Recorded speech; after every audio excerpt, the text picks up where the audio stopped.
세상에서 가장 값비싼 제안을 거절한 한국계 여의사의 이야기를 들려드릴게요. 200억 원이라는 천문학적인 돈을 눈앞에서 포기하고 성공 확률 3%에 불가능한 수술에 도전한 그녀의 선택은 과연 옳았을까요? 새벽 2시 성루카 응급의료센터의 한 남자가 무릎을 꿇고 절규했습니다.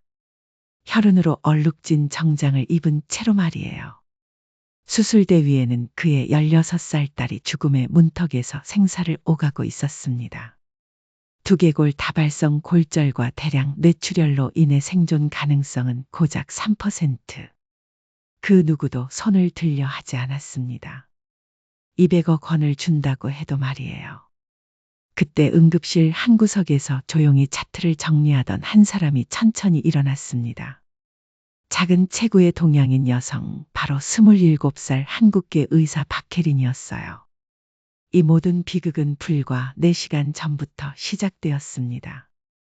글로벌 투자회사 대표인 데이비드 앤더슨은 딸 에밀리와 함께 뉴욕 센트럴파크 근처로 늦은 저녁 드라이브를 떠났어요. 월스트리트에서 손꼽히는 성공한 투자가였지만 일주일에 단 한 번 딸과 보내는 이 시간만큼은 그 무엇보다 소중했습니다. 에밀리는 아버지를 닮은 밝은 성격의 16살 소녀였어요. 명문 사립학교를 다니고 있었지만 무엇보다 아버지와의 드라이브 시간을 가장 좋아했습니다. 차 안에서 최신 팝송을 틀며 신나게 몸을 흔드는 딸의 모습을 백미러로 바라보는 데이비드의 얼굴에는 행복한 미소가 번졌어요. 저녁 9시경 그들은 맨해튼의 유명한 레스토랑에서 늦은 식사를 했습니다. 에밀리는 학교 이야기, 친구들 얘기를 쏟아냈고 데이비드는 그 모든 말을 한마디도 놓치지 않으려 애썼어요. 평소 바쁜 업무로 놓쳤던 딸의 일상이 너무나 소중했거든요. 다음 주에 학교에서 뮤지컬 공연을 한다며 꼭 와달라고 부탁하는 에밀리에게 데이비드는 절대 놓치지 않겠다고 약속했습니다. 에밀리의 눈이 반짝였어요. 아버지가 자신의 학교 행사에 참석하는 일은 그리 흔하지 않았거든요. 집으로 돌아가는 길, 시간은 자정을 넘어가고 있었습니다. 고속도로는 비교적 한산했고 라디오에서는 잔잔한 재즈가 흘러나오고 있었어요.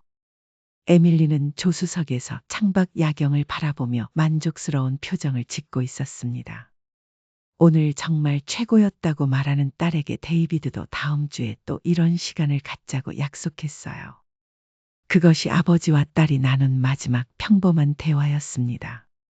고속도로 2차선에서 갑자기 끼어든 대형 트레일러. 운전자는 졸음운전을 하고 있었던 것 같았어요. 데이비드가 급브레이크를 밟았지만 이미 늦었습니다. 시속 90km로 달리던 차가 트레일러와 정면 충돌하는 순간 데이비드의 세상이 뒤바뀌기 시작했어요. 차가 고속도로 중앙분리대를 들이받으며 4번 굴렀습니다. 유리창이 박살나는 소리, 철판이 구겨지는 소리, 그리고 에밀리의 비명소리가 데이비드의 귓속을 찢었어요. 차가 완전히 멈췄을 때 주변은 너무나 고요했습니다. 무서울 정도로 말이에요. 데이비드가 가장 먼저 확인한 건 에밀리였어요. 운전석에서 고개를 돌려 옆을 보는 순간 그의 심장이 멈췄습니다. 에밀리는 의식을 잃은 채 머리에서 피를 흘리고 있었고 목 부분이 이상한 각도로 꺾여 있었어요. 에밀리를 부르며 흔들어 봤지만 아무런 반응이 없었습니다. 데이비드는 자신의 부상은 잊은 채 딸에게 달려갔어요. 호흡만 거칠게 하고 있을 뿐 에밀리는 완전히 의식을 잃은 상태였습니다. 그 순간 데이비드는 깨달았어요. 자신이 세상에서 가장 무력한 존재라는 걸 말이에요. 다행히 목격자가 있었어요. 뒤따라오던 차의 운전자가 즉시 911에 신고했고 12분 후 구급차가 도착했습니다. 구급대원들은 신속하게 에밀리를 구급차에 옮겼어요. 데이비드도 함께 탔지만 그는 자신의 상처보다 딸의 상태만 걱정하고 있었습니다. 딸의 상태가 어떤지 묻는 데이비드에게 구급대원의 대답은 차갑고 건조했어요. 정확히 알 수 없으니 병원에서 정밀검사를 받아봐야 한다는 것이었습니다. 하지만 데이비드는 그들의 표정에서 불안을 읽을 수 있었어요. 상황이 심각하다는 걸 직감했습니다. 가장 가까운 병원인 성루카 응급의료센터까지는 25분이 걸렸어요. 데이비드에게는 25년처럼 느껴지는 시간이었습니다. 구급차 안에서 에밀리의 생명 징후는 계속 불안정했어요. 혈압이 떨어지고 맥박이 불규칙했습니다. 병원에 도착하자마자 응급실이 발칵 뒤집혔어요. 의료진들이 에밀리를 둘러싸고 각종 검사를 시작했습니다. CT 촬영, MRI, 혈액 검사, 엑스레이까지. 데이비드는 복도에서 초조하게 기다릴 수밖에 없었어요. 1시간 반이 지나고 나서야 담당 의사가 나타났습니다. 신경외과 과장인 로버트 헤이즈 박사였어요. 그의 표정을 본 순간 데이비드의 온몸이 얼어붙었습니다. 따로 얘기를 하자며 조용한 상담실로 이동했어요. 헤이즈 박사는 CT 필름과 MRI 결과를 책상 위에 펼쳐놓았습니다. 따님의 상태가 매우 심각하다는 말로 시작된 설명은 데이비드의 다리에서 힘을 빼앗았어요. 두개골 다발성 골절이 발생했고 뇌내출혈도 진행되고 있다고 했습니다. 게다가 경추 1번과 2번 척추에도 심각한 손상이 있다고 했어요. 의학 용어들이 데이비드의 머릿속에서 맴돌았지만 정확한 의미는 알 수 없었습니다. 쉽게 말해달라고 부탁하자 헤이즈 박사는 생명이 위험한 상황이라고 말했어요. 지금 당장 수술하지 않으면 몇 시간 안에 뇌압이 치명적으로 올라가서 사망할 수 있다는 것이었습니다. 그럼 수술하면 살 수 있느냐는 데이비드의 간절한 질문에 헤이즈 박사는 한참을 망설였어요. 수술 자체가 매우 위험하며 성공 확률이 3%도 안 된다고 했습니다. 그리고 설사 성공한다 해도 정상적인 생활로 돌아갈 가능성은 거의 없다고 했어요. 3%라는 숫자가 데이비드의 가슴을 찔렀어요. 하지만 0%보다는 나았습니다. 수술해달라고 간청하는 데이비드에게 헤이즈 박사는 고개를 저었어요. 미안하지만 자신들 병원으로는 한계가 있다며 이런 고난도 수술은 더 큰 대학병원에서 해야 한다고 했습니다. 시간이 없다고 하지 않았느냐며 따지는 데이비드에게 헤이즈 박사는 자신도 그걸 안다고 했어요. 하지만 정말 위험한 수술이고 환자 가족이 누구인지도 알고 있어서 실패했을 때의 책임이 너무 크다는 것이었습니다. 그때 데이비드는 깨달았어요. 자신의 명성과 재력이 오히려 독이 되고 있다는 걸. 의료진들이 실패했을 때의 후폭풍을 두려워하고 있는 거였습니다. 헤이즈 박사뿐만 아니었어요. 다른 의사들도 하나둘 모습을 드러내며 같은 말을 반복했습니다. 너무 위험해서 감당하기 어렵다는 것, 다른 병원을 알아보라는 것, 실패 확률이 너무 높다는 것들이었어요. 하지만 데이비드는 알고 있었어요. 지금 다른 병원으로 옮기면 에밀리가 살 가능성은 더욱 희박해진다는 걸. 이송 과정에서만도 위험했고 다른 병원에 도착해서 다시 검사하고 수술 준비하는 시간까지 고려하면 너무 늦을 수밖에 없었어요. 절망이 밀려왔습니다. 평생 돈으로 해결되지 않는 문제는 없다고 생각해왔는데 지금 이 순간만큼은 모든 재력이 무의미했어요.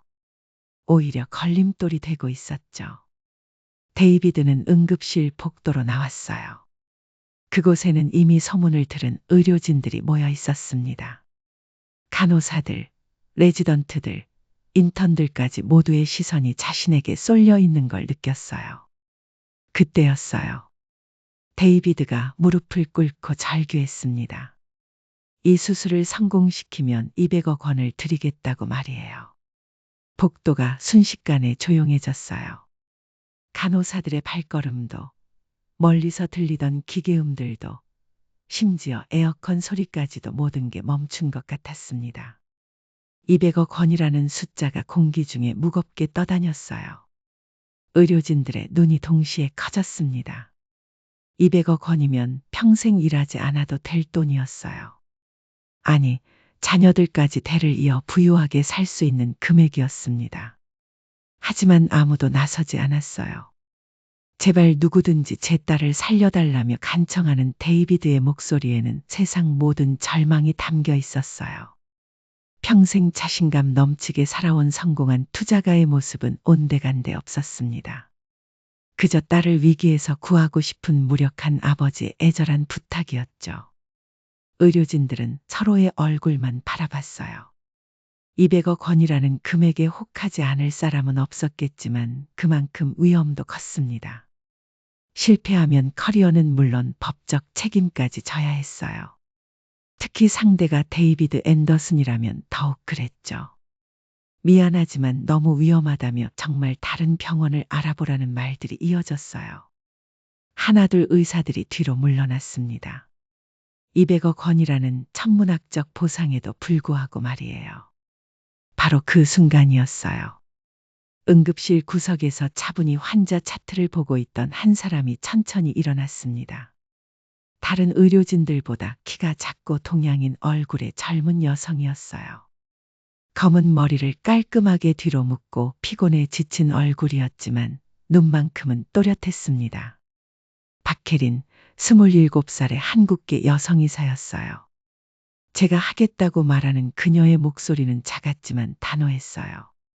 복도에 있던 모든 사람들의 시선이 그녀에게 쏠렸습니다. 200억 원을 포기하고 떠나려던 의사들도 발걸음을 멈추고 돌아봤어요. 동료 의사가 놀라며 지금 뭐라고 한 거냐고 물었지만 박혜리는 데이비드 쪽으로 걸어갔습니다. 그녀의 눈에는 돈이 아닌 다른 것이 보이고 있었어요. 수술대 위에서 죽어가는 16살 소녀, 그것만이 그녀에게는 중요했습니다. 박혜린이 데이비드 앞에 섰어요. 저는 돈은 필요 없다고 말하는 그녀에게 데이비드는 놀라워했습니다. 다만 한 가지만 약속해달라며 수술 중에는 그 어떤 간섭도 하지 말고 오직 의료진의 판단만 믿어달라고 부탁했어요. 데이비드는 고개를 끄덕였어요.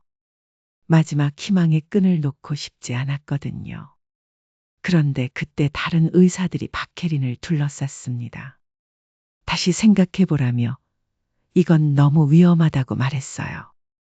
실패하면 그녀만의 문제가 아니라 병원 전체가 타격을 받을 수 있다는 것이었습니다. 아직 레지던트인 그녀가 이런 수술을 할 자격이 있다고 생각하느냐는 동료들의 만류가 쏟아졌어요. 박혜린의 어깨가 무거워졌습니다. 과연 자신이 이 수술을 할 수 있을까? 혹시 무모한 도전은 아닐까? 하지만 그녀는 다시 한번 수술실 쪽을 바라봤어요. 그곳에서 한 소녀가 죽음과 싸우고 있었습니다. 그리고 박혜린은 알고 있었어요. 지금 이 순간 자신이 포기하면 정말 아무도 그 아이를 구하려 하지 않을 거라는 걸. 저는 의사라고 말하는 박혜린의 목소리가 복도에 울려 퍼졌어요. 환자가 억만장자의 딸이든 노숙자든 상관없다고, 제게는 그냥 살려야 할 생명일 뿐이라고 했습니다. 박혜린의 말에 복도 전체가 충격에 빠졌습니다. 200억 원을 거절한다니 도대체 무슨 생각인지 이해할 수 없었어요. 신경외과 과장인 헤이즈 박사가 제일 먼저 반응했습니다. 지금 정신이 있는 건지 묻는 그의 목소리에는 분노가 섞여 있었어요. 자신도 거절한 수술을 후배가 나서서 하겠다고 하니 체면이 깎인 기분이었거든요. 더욱이 200억 원이라는 천문학적 보상까지 거절한다니 이해할 수 없었습니다. 성공 확률 3%도 안 되는 수술을 왜 하려고 하느냐며 실패하면 병원 전체가 망할 수 있다고 했어요. 박혜리는 침착하게 대답했습니다. 손은 떨렸지만 목소리만큼은 확고했어요. 그래서 아무도 안 하시는 거 아니냐며 그럼 이 환자는 어떻게 하느냐고 반문했습니다.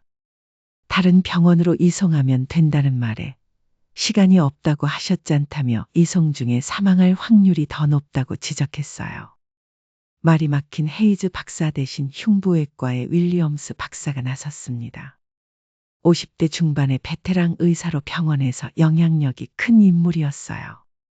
아직 레지던트 4년차인 그녀가 이런 고난도 수술을 혼자 할 수 있다고 생각하느냐고 물었습니다. 혼자 하겠다고 한 적 없다며 도와달라고 부탁하는 박혜린에게 왜 자신들이 위험을 감수해야 하느냐는 반응이 돌아왔어요. 윌리엄스 박사의 말에 다른 의사들도 고개를 끄덕였습니다. 그들의 시선에는 명백한 거부감이 담겨 있었어요. 박혜리는 주변을 둘러봤어요. 수십 명의 의료진이 자신을 바라보고 있었지만 그 누구도 도움의 손길을 내밀지 않았습니다. 오히려 만류하는 시선들 뿐이었어요. 어떤 이는 고개를 저었고 어떤 이는 아예 시선을 피했습니다. 마취과의 톰슨 박사도 끼어들었어요. 현실을 보라며 의사이기 전에 가장이고 직장인이라는 것이었습니다. 한 번의 실수로 모든 걸 잃을 수는 없다고 했어요.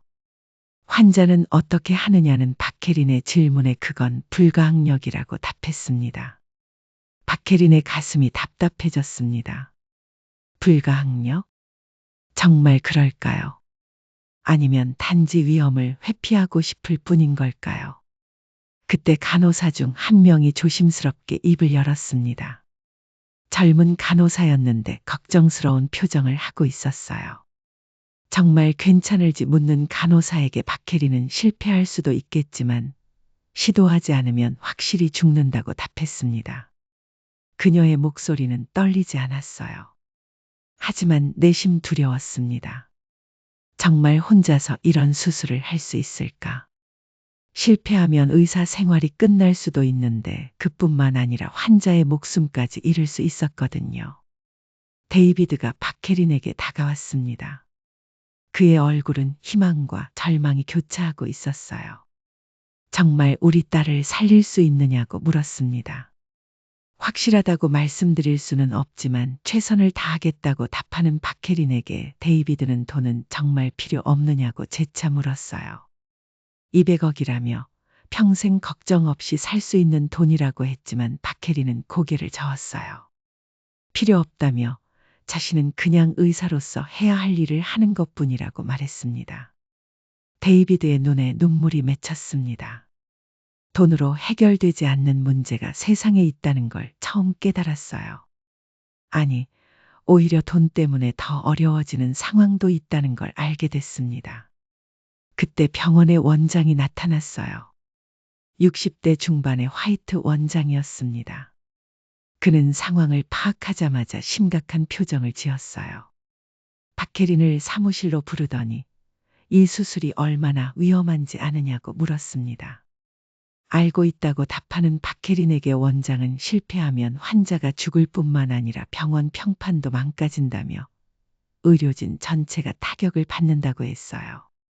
더욱이 환자가 데이비드 앤더슨의 딸이라며 실패하면 어떤 일이 벌어질지 상상도 못하겠다고 했습니다.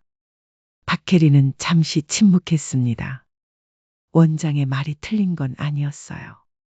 하지만 의사가 된 이유가 뭐냐며 환자를 살리기 위해서 아니냐고 반문했습니다. 성공 확률이 낮다고 해서 포기하는 게 맞느냐고 물었어요. 화이트 원장이 깊게 한숨을 쉬었어요. 이상과 현실은 다르다며 병원을 운영해야 하고 다른 환자들도 돌봐야 한다고 했습니다. 한 명을 위해 모든 걸 걸 수는 없다는 것이었어요. 그럼 그 한 명은 포기하라는 말이냐는 박혜린의 목소리가 높아졌습니다. 원장실을 나온 박혜린은 복도에서 여전히 많은 의료진들의 시선을 받았어요.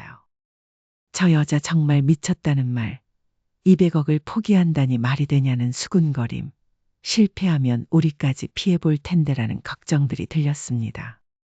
박혜린은 그들의 시선을 외면하고 에밀리가 있는 응급실로 향했습니다. 모니터의 삐소리가 점점 빨라지고 있었어요. 시간이 얼마 남지 않았다는 뜻이었습니다. 간호사가 다가와서 혈압이 계속 떨어지고 있다고 알려줬어요. 55에서 35까지 내려갔다는 것이었습니다.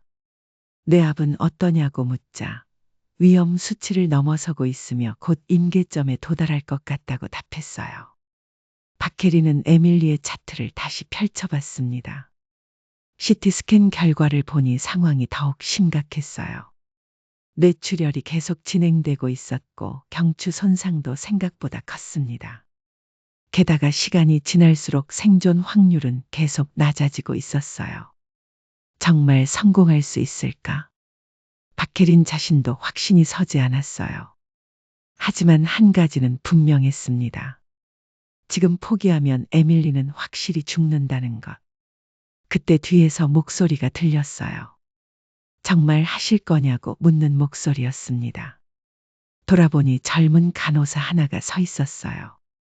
제니퍼라는 이름의 신입 간호사였습니다. 간호대학을 갓 졸업한 24살 여성이었어요. 네, 한다고 답하는 박혜린에게 제니퍼는 도와드리겠다고 말했습니다. 박혜린은 놀랐어요. 모든 의사들이 거절하는 상황에서 간호사가 먼저 도움을 제안한 거였거든요. 괜찮냐며 위험할 수도 있고 실패하면 경력에도 영향을 줄 수 있다고 했지만 제니퍼는 자신도 환자를 살리고 싶다며 그게 간호사가 된 이유라고 말했어요. 제니퍼의 말에 박혜린의 마음이 따뜻해졌어요. 적어도 혼자는 아니구나 싶었습니다. 하지만 간호사 한 명으로는 부족했어요. 이런 고난도 수술에는 최소 서너 명의 의사가 필요했습니다. 그때 응급실 입구에서 새로운 목소리가 들렸어요. 혜린아, 무슨 일이냐는 목소리였습니다. 돌아보니 40대 후반의 남성 의사가 서 있었어요. 조나단 킴 박사, 박혜린의 멘토이자 은사였습니다. 신경외과의 베테랑으로 박혜린이 가장 존경하는 의사였어요. 집에서 응급 연락을 받고 왔다는 조나단 교수에게 박혜린은 상황을 빠르게 설명했습니다. 조나단 교수는 차트를 보며 심각한 표정을 지었어요. 정말 어려운 케이스라며 다른 의사들은 뭐라고 하냐고 물었습니다. 모두 거절했다고 답하는 박혜린에게 조나단 교수는 한참을 고민하더니 물었어요. 혜린아, 이 수술 정말 하고 싶냐는 질문에 그렇다고 답했습니다. 왜냐고 묻자 환자를 살리고 싶어서라고 말했어요. 조나단 교수가 미소를 지었습니다. 그거면 충분하다며 도와주겠다고 했어요. 박혜린의 눈이 커졌습니다. 정말이냐고 묻자 물론이라고 답했어요. 하지만 조건이 있다고 했습니다. 수술은 박혜린이 주도하고 자신이 옆에서 도와줄 테니까 두려워하지 말라는 것이었어요. 박혜린은 감격해서 말을 잇지 못했어요. 마침내 진짜 도움의 손길이 나타난 거였습니다. 조나단 교수는 신경외과에서 25년 넘게 인정받는 실력자였거든요. 그가 함께한다면 성공 확률이 훨씬 높아질 거였어요. 수술 준비가 시작됐어요. 먼저 에밀리의 상태를 정확히 파악해야 했습니다. 박혜린은 최신 CT 스캔 결과를 다시 분석했어요.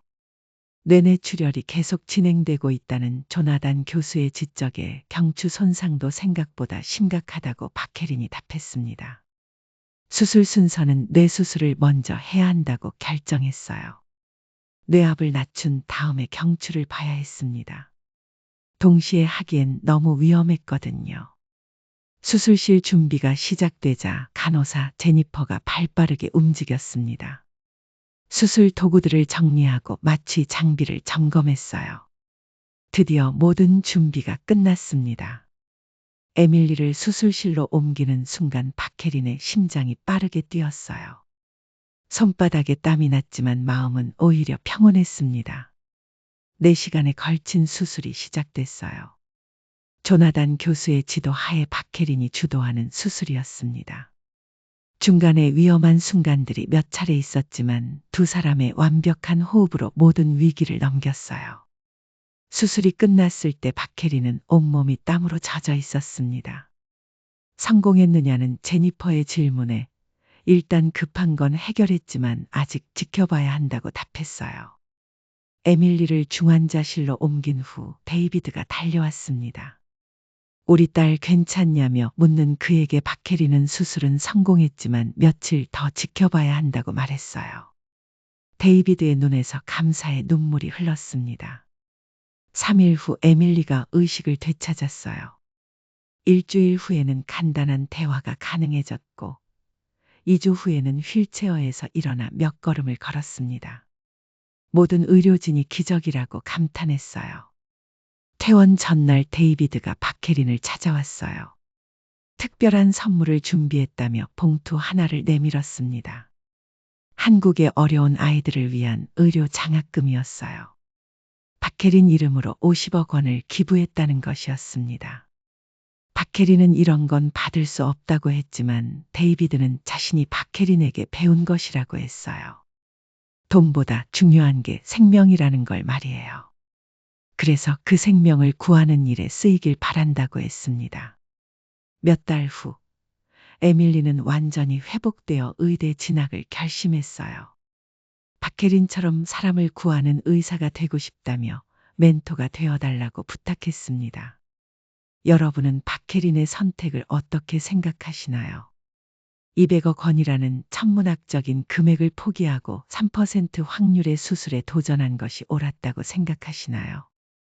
아니면 너무 무모한 선택이었다고 보시나요? 만약 여러분이 같은 상황에 놓인다면 어떤 결정을 내리실 건가요? 여러분의 생각을 댓글로 남겨주세요.